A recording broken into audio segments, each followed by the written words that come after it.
2015, we watched as a devout family were driven to hopelessness as they fought to rid themselves of an evil that only their God could protect them from, or so they thought.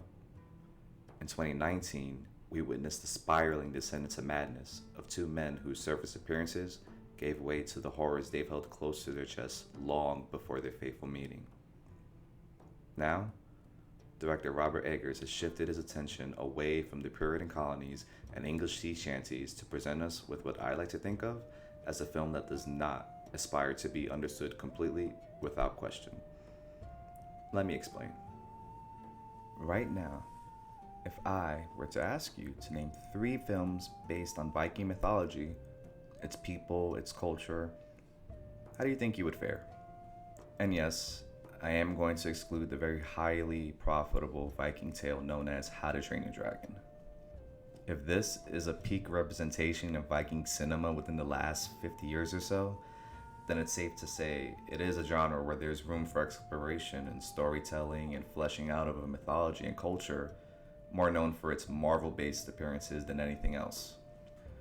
Of course, there are examples of Vikings receiving commercial success and production, yet it's so far and few between that it makes me wonder why it is directors avoid it. But that's a question that should be answered in another video. Right now, I need to talk about this fucking film. I'll break down the video into 3 portions. A brief synopsis of the film, followed by what the film got right and what it got wrong.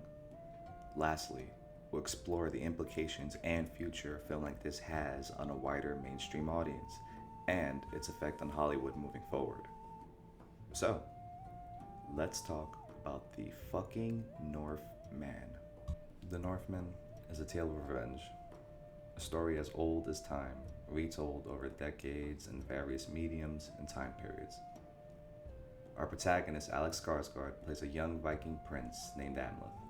His father is one day betrayed by the king's own brother, and Amleth escapes capture, vowing with every breath to kill the man responsible and save his mother, who's now the usurper's concubine. This event is the catalyst that propels the film into its storyline. Skip ahead a few years, and Amleth has clearly been maximizing his Blink membership.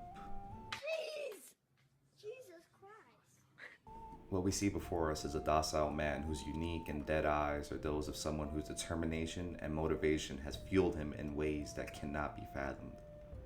We witness a fantastic siege sequence with a quality tracking shot of Amleth brutalizing his way through any man that impedes his path. His moral code is one that is familiar in most hero journeys. No women and no children are ever harmed. Now, where this film takes a swift detour from audience expectation is Amleth's indifference when the village's women and children are locked in a shelter as the structure is lit aflame. I still feel the chills remembering how stomach-churning those screams were. It's more than just a collective of people screaming. The shrillness in their screams and the agony and pain managed to shine through in such a horrific way that appreciation for it makes you feel a little guilty.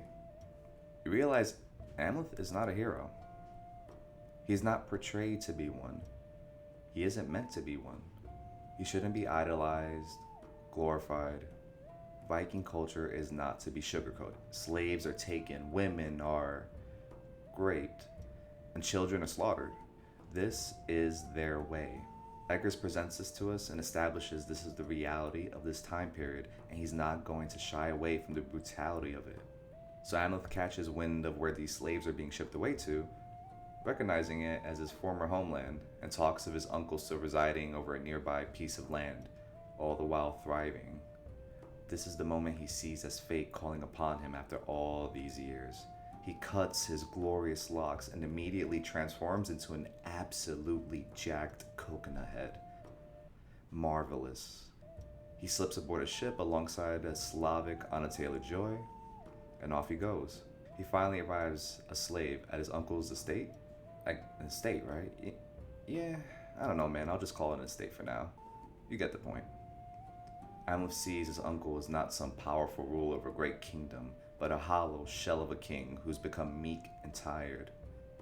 This was the man that killed his father, took his kingdom from him. He is content to live out his life with his family and subordinates on this plot of land, and that's enough for him. Nothing more. Act 2 is where things begin to take a very different route. Amleth visits a Viking priest who grants him the visions of the path that his revenge will follow. A lake of fire and a sword which can only be wielded under the veil of night. Real sage shit here. It's ambiguous stuff, sure, but nothing that can't be pieced together by following along. There was plenty of dialogue that's either inaudible due to the speech or just a lack of understanding of the language. And personally, I love that. Films with foreign or rarely spoken languages should stick to inaudible dialect and things that just can't be understood. It creates immersion in a world that we don't fully understand. And as the audience, truthfully, we shouldn't. Why break away from the realistic world being portrayed for us just to force in dialogue options that do not follow a majority of the film? So Amleth and his new Slavic GF are now a tag team bent on making the False King's life a living hell. This is where the film really kicks into high gear and separates itself completely from generic tales of revenge. Amleth refuses to break away from the destiny that he was foretold and to abide by the visions imparted on him. No matter how many chances he was presented to enact his revenge, it was not as the prophecy foretold, and so Amleth would bide his time. A man whose only purpose in life and knew nothing else but to follow it to his death. So instead, in a weird twist of events, he starts to go all White Walker on these motherfuckers and creates his own atmosphere of evil and torture. Real symbolic shit. He does everything in his power to project the appearance of their gods coming down on his family for all the sins of the father. It's honestly a lot of fucked up imagery, but it's in classic Eggers fashion, so I love it. Horse people. That's all I'm going to say. It'll make sense when you watch. Plenty of dread-inducing scenes and unexpected means of torture from Amleth. I was truly taken off guard with some of his choices and actions, and it only made me wonder and worry what the fuck he would eventually do to his regicidal uncle.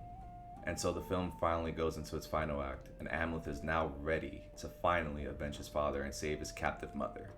I don't want to give away too much of the final act, as it really should be viewed blindly and not hindered by previous knowledge of what's to happen. I will say, everything is raised to a whole new level of tension, and the acting amongst the core cast only continues to surpass the previous chapters in quality. Nicole Kidman in particular came full circle, as her acting prowess was certainly allowed to flourish as the film progressed towards its climax. The actual climax of the film is undoubtedly one of the most hardcore metal moments in cinema. And that's it. That's The Northman. In a nutshell, without spoilers, you get it. What I appreciated most when discussing the film out loud afterwards was the amount of dedication to imagery that Robert Eggers displayed. Having never had access to a budget nearly as substantial as the one trusted to him, it granted him freedoms that the previous budgets could not provide. I don't mean that he's never created symbolic imagery and thought-provoking displays. I mean how he went the fuck off with a $90 million budget. The Lighthouse had a budget of about $11 million. The Witch, only $4 million. There's a clear jump in production quality, but it was not something needed to hold the film together. The beautiful unshot locations and otherworldly scenes involving the Norse gods did not make or break the film. It did not lean into these moments, but rather it allowed for moments of captivation and awe that would be followed by moments of eeriness and mystery. Eggers excels at not allowing his audience to remain settled in. The attention to detail from wardrobe to language and raw nature of the world Eggers was setting the film in was highly immersive and very much in key with what his other films established. As he always does, he takes a culture and a world to depths that were untouched previously. Eggers wasn't afraid to push the envelope on showcasing the brutality and simultaneously the beauty and intrigue of this particular group of people. It was far from surface level appreciation, and it shows. No scenes, no moments were wasted. Everything was shot with intention and direction, something modern films seem to take for granted. Where most films now will inject fluff into their films to pad the runtime to make it to the 2-hour mark. What is it? It's 上气. 上气. 上气. 上气. 上. 上. 上. 上. S-H-A-N-G. 上. The Northman delivers a full circle sense of gratification and closure. Even if you aren't able to completely decipher the intent behind every scene where rituals and beliefs take over and immerse you in something foreign, you're still able to pick up on key words and symbolism that are carried to the end and not tossed to the side as a simple plot device to drive the story forward. The viewers are rewarded for keeping up. Skarsgård's human embodiment of raw, primal rage and revenge is something that should not be taken for granted. The quiet and brooding leads that we've seen done to near perfection before with Tom Hardy's post-apocalyptic Nomad in Mad Max, or Javier Bardem's solemn hitman in No Country for Old Men, those were the first comparisons that popped into my head as I watched Skarsgård's best Hulk rendition tearing through soldiers, all the while immediately receding into a docile state the moment his rage has no outlet. There was nothing more spilling out. It's contained and controlled and methodically exerted upon only those who would impede his path towards his perceived destiny. Nicole Kidman was no slouch in her own right, but the opening chapter was not the strongest for her, or Ethan Hawke's King Arvund. Slight weakness in accents aside, the acting from the A-listers were spot on regardless. They know how to exude a presence or aura as well as any professional. A scene later in the film between Kidman and Skarsgård was one of the most tense and brilliantly acted sequences between two top-class actors I've seen all year, and it was gloriously refreshing to witness. A moment that completely had you encapsulated, as if looking away from the screen for even a single moment would have unintended consequences. It's ridiculous to say out loud, but that's the kind of atmosphere that's established. And of course, we can't forget everyone's favorite goblin making his brief but memorable appearances as he sang songs and slung dongs. Unfortunately. It does make me happy to see Willem Dafoe receiving a steady flow of acting opportunities that seemingly take advantage of his naturally chaotic and uneasy charisma. I mean, just look at this face. Now, while I was completely enthralled with the film, I did notice many moviegoers in my theater may have had a different opinion on what was being displayed. Moments in dialogue in the film that were not created to be humorous, but were only found as such because of the modern gutter that is our mind. Our first instinct whenever we hear a word or phrase is to associate it with something meme related, and I absolutely hate that. That is not indicative of the entire audience, but when a very tense moment is met with laughter because a sentence is interpreted as something sexually inappropriate, then it really does take away from what the scene is trying to establish or present to you. You as a viewer just broke your own immersion, and now a scene that's building upon something is now viewed as slow or dragging. As I exited the theater and scurried over to the restroom, I picked up on a few of my fellow audience members complaining about the pacing of the film, deeming it too slow. Scenes involving dialogue spoken in a foreign language and rituals being performed where you just have to give yourself over to and become immersed are not what a majority of moviegoers appreciate now. Hollywood wants to constantly hold your hand, and a lot of people are okay with that, and that's the fucking problem. It's a problem when that's the only market to cater to anymore. Unfortunately, whatever's reflected in the box office is what's going to be produced. These are the films that are going to be viewed en masse. The catering of modern Hollywood to direct their films as only needing one viewing without any inkling of lingering discussions about their film after credits roll is the problem. I don't mean to say there isn't a place for films that are mindless fun, that you churn your brain off and you just enjoy what's on the screen.